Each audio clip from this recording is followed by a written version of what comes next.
So what's up mga ka-realtor? Good morning. So another house, another day.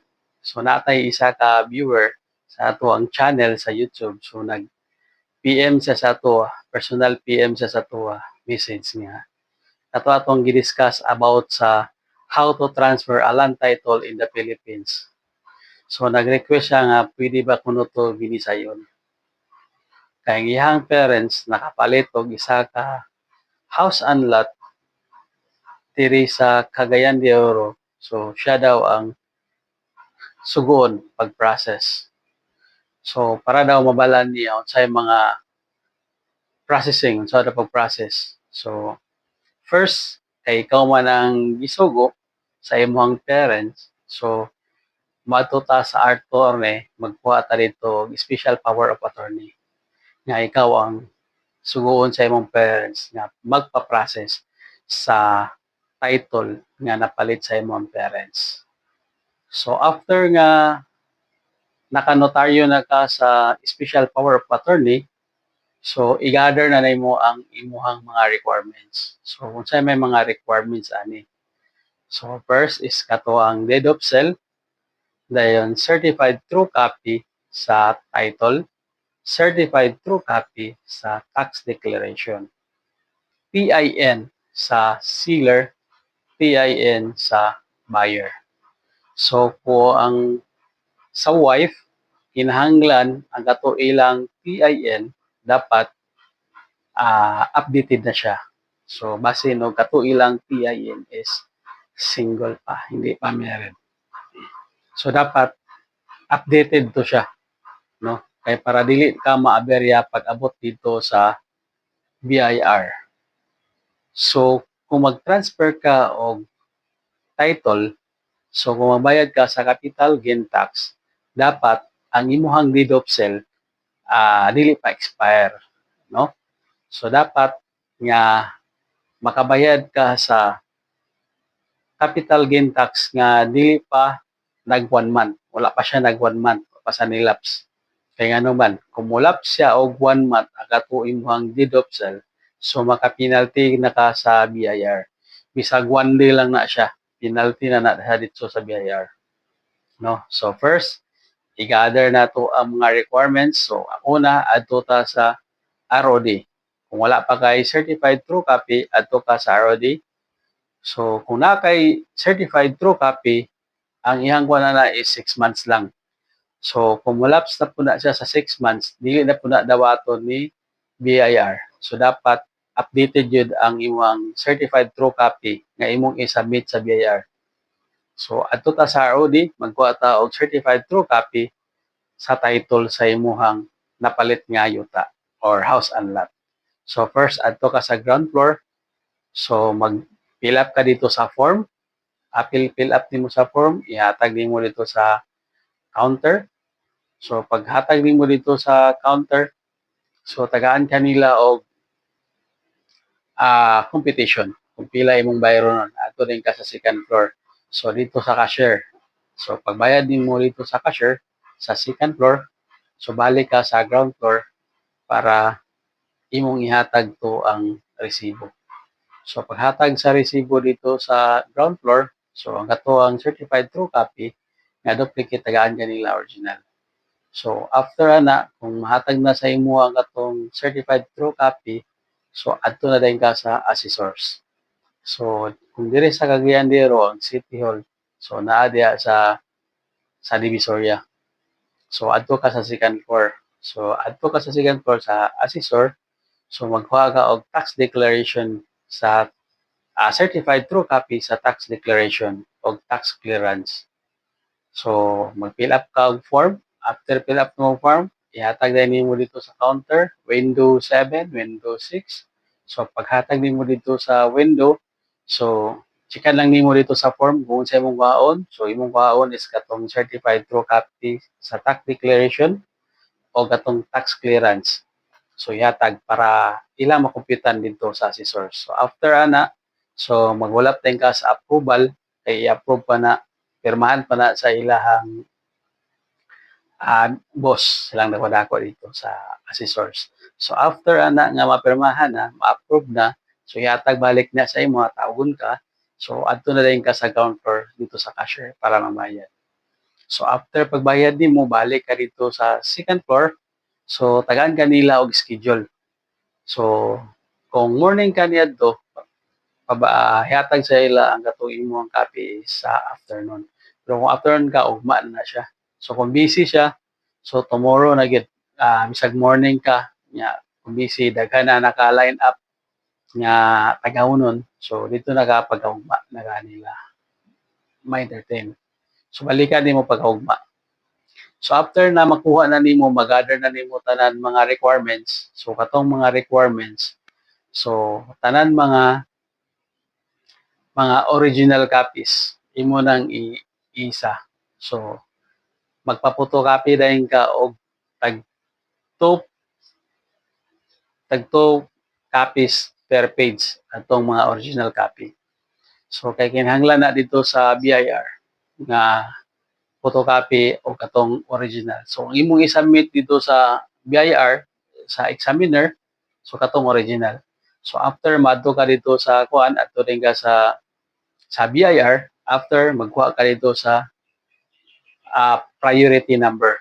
So magkuha kag priority number para magulat ka, matawag ang imong number. So kinahanglan dito sa BIR magsayo gyud ka para ang imong number dili layo, no? Muna tips na ko sa imo, dapat 7:38 na naka dito para dili kayo layo ang imong number. Kay daghan kay tao dito sa BIR maglinya. So magkuha na daan og number. So pag abot dito, hulatan lang nimo ang number. After matawag ang imong number, i-submit nimo, ihatag nimo sa ila tong original copy tanan. So para sa examiner, para makomputan ang imong capital gain tax. So after na makomputan ang imong gain tax, so papirmahon ka dadto sa slip, sa claim slip. So ato din ka sa lunch, imong i-encode tong imong kung pila yung mga bayro nimo dito sa capital gain tax ug sa documentary stamp tax. So dito sa capital gain tax nakapangalan ana dito sa pag-encode nimo, dapat nakapangalan na siya sa uh, sealer. Sa documentary stamp tax nakapangalan dito sa buyer, no? So imo nang i-encode. So after ma-encode na, ibutang nimo kay ikaw man ang SPA. So sa imuhang number o imuhang number o ang imuhang email at ang ibutang dito para ang katong BIR sa imuha ra mag-email. So after ana maka-receive kag email gikan sa BIR na pwede na ka magbayad, no? Na-approve na ang imuhang capital gain tax, pwede na ka magbayad. So asa man ka magbayad dito lang sa bank na authorized nga bank. So daghan ang mga authorized nga bank nila nga pwede ka magbayad. RCBC, BPI, PNB, China Bank, Metro Bank. So daghan nga bank except lang gid sa BDO. Kaya ang BDO dili sila mo accept sa capital gain tax nga gikan sa BIR nga payment. So ako kay namon ko sa Uptown, kung ako ang mabayad na dili ako sa China Bank kay walay tao mingaw. So di ako magbayad. So pag adto rin nimo dito sa bangko, magbayad ka sa bangko. So na sila i-form dito, isulat na po nimo ang form dito. Kung sa tong imong gidala nga form, kung ang capital gain tax, so ang atong imong isulat, ang kato gid ang nakapangalan dito sa capital gain tax. Kato si seller. Dayon, ang dito dayon sa kuan documentary stamp tax, so ang imong isulat dito sa form, so kato si buyer. Kay siya man ang buyer. So dito nimo isulat ang iyang name, no? So after nimo ana magkabayad ka, so maghulat na dayon ka og 3 to 4 days or 5 days para ma-verify ni BIR ang imong payment. So after ana, iadto na nimo dito sa BIR, ipakita nimo tong deposit slip nga nakabayad na ka. So tataka na dito nila, i-check na nila dito sa ground floor kung nakabayad na ba ka. So yan tatakan. So after ana, maghulat na po dayon ka sa ilaha. So maghulat kag mga 2 weeks to 15 days ang imong hulat para ma-release ang imong car. So after ana, kung ma-release na imong car, so proceed na dayon ka dito sa assessors. So adto na dayon ka dito, magbayad na dayon ka dito sa imuhang transfer pay. So ang bayron nimo dito sa bayron nimo dito sa assessor, so magdepende siya sa imuhang market value. So sila na sa kadako ang imuhang lot, sa kadako ang imuhang napalit nga lote. So apil ang building, kung pilay amount atong building, so sila na dito ang mag-compute, no? By the way, kung sa pilay bayro na to dito sa capital gain tax, ang capital gain tax is 6.5 ang bayro nun, no? So mana ang bayro nito sa capital gain tax. Kaya daghan na mangutana sa tuwa nga pila bayro nun sa capital gain tax. So 6.5. So whichever is higher sa deed of sale of sa ilang zonal value na pila ang zonal value diya nga property nga imong napalit.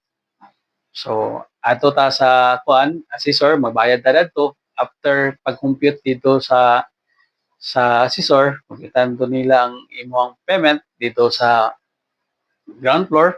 So after ana pag-compute, so bayaran nimo dito sa cashier.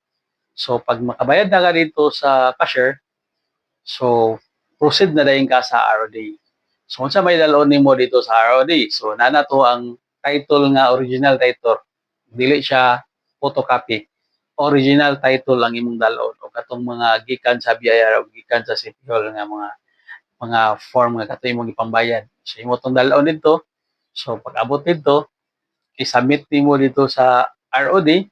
After i-submit nimo, so maglista lang ka dito, magpa-entry ka, magpa-compute ka kung pila imong bayro nun.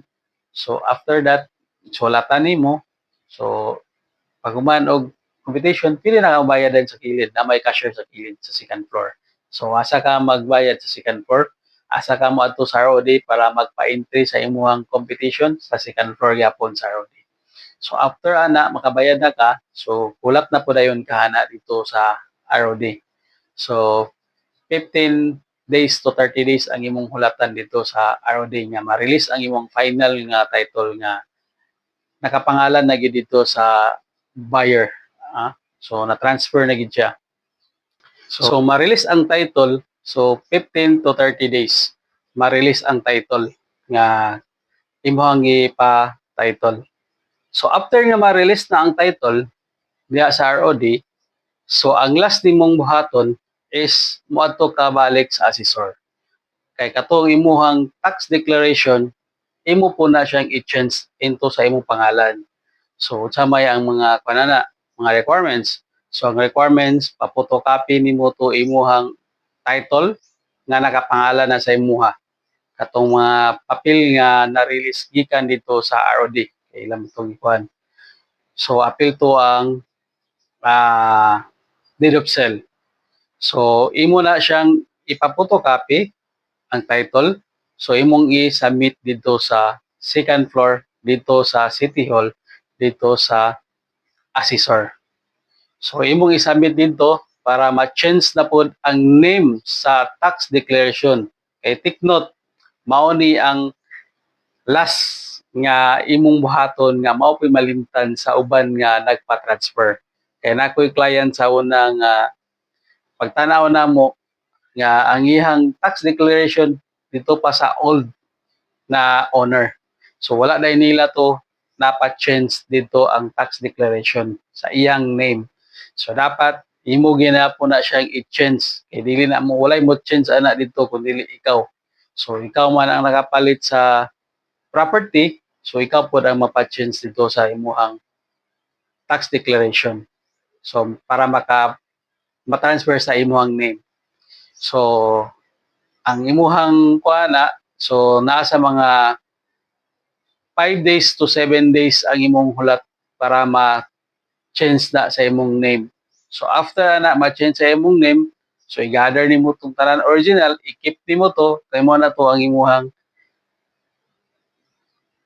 kuptan nga nagtinuod nga na sa imo na pangalan ang mga titulo.